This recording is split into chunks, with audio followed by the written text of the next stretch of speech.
Swaggy on the mic.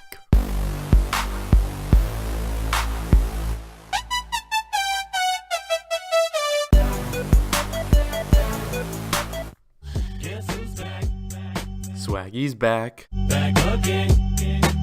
I'm back with another video. We're talking about basketball today. It ain't gonna be FIFA. If you haven't looked at the title by now, or if you have been living under a rock like someone I know, then you have missed out on a big trade that went down a couple days ago. There was a trade between the Knicks and the Mavericks. The Mavericks received Kristaps Porzingis, Tim Hardaway Jr., Trey Burke, and Courtney Lee. The Knicks get Dennis Smith Jr., DeAndre Jordan, Wesley Matthews, and 2 first-round picks. Oh yeah!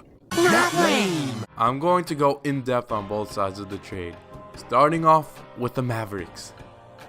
At first glance, it obviously looks like owner Mark Cuban is a genius. He got Kristaps Porzingis for not much, to be honest.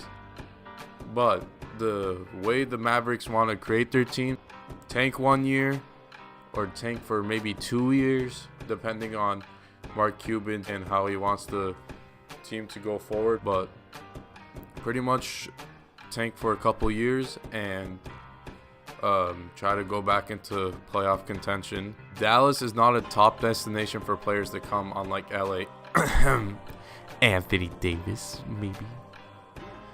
So they have to tank short term and make some trades through draft picks and smaller assets they have on the team. The biggest signing they've had in recent memory is Tyson Chandler, Wesley Matthews, Rondo, Parsons, DeAndre Jordan. You get the point.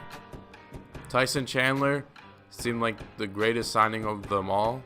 Wesley Matthews, he's kind of like a Robert Covington, but overpaid AF. Rajon Rondo, I mean, they didn't have to trade much back. They traded Brandon Wright, a first-round pick. I think Dwight Powell was supposed to be in there originally, but they kept him. Smart move on them. Chandler Parsons, when he was on the Rockets, man, that boy was a baller. But now, he just be sitting on stacks of money. And DeAndre Jordan, it was an investment. You try to see how DeAndre Jordan works, but when Kristaps Porzingis is up for trade, you got to do what it takes. Wow. Mavericks have a potential all-star young core. They have Doncic and Porzingis. So, it might mean that they could become a menacing team in the near future.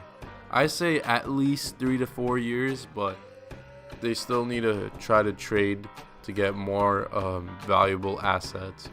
And they don't have to be through the draft, obviously, but, just having 2 all-stars nowadays isn't enough because, you got the Warriors with like 5 all-stars.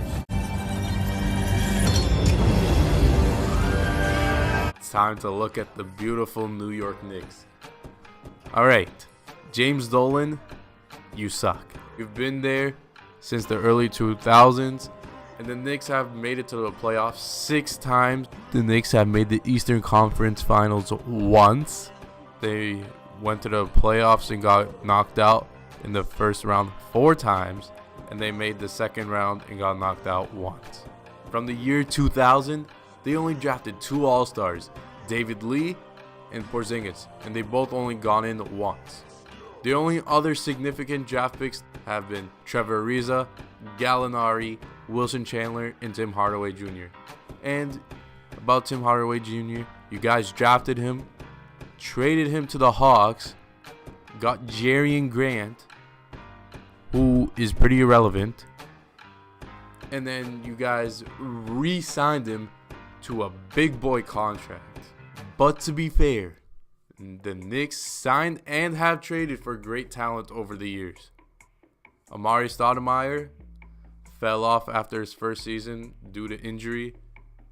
Tyson Chandler actually panned out to who he was. He stayed as a defensive presence, got the rebounds. Latrell Sprewell was good.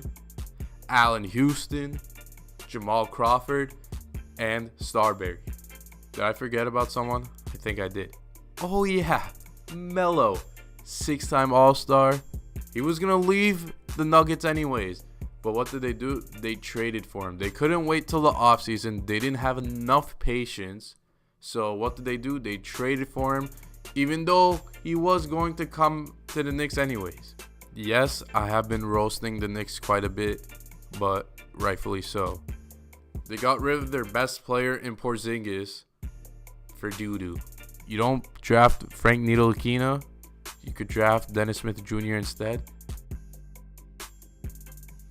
In addition, the Knicks got DeAndre Jordan in return and Wesley Matthews, $23 million and $18 million contracts respectively.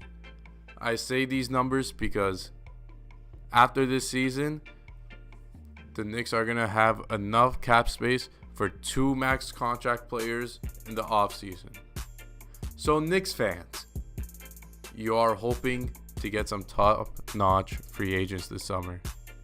New York is this claimed mecca of basketball.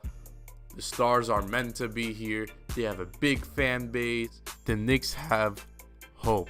And this hope, if it's converted into a dream, this dream has to come true for the Knicks to have great success. Because if 2 All-Stars don't come through in the offseason, the Knicks will be a joke in the NBA. They will officially be irrelevant, and no one will want to sign there for hella long time. If you guys enjoyed the informative video, drop a like, comment down below on what video you'd like to see me do next. Tell your mom, your dad, your fish, your dog, your platypus, anyone you know to either subscribe or create an account to subscribe to this channel. With that all being said, I'm out. You're waiting for it?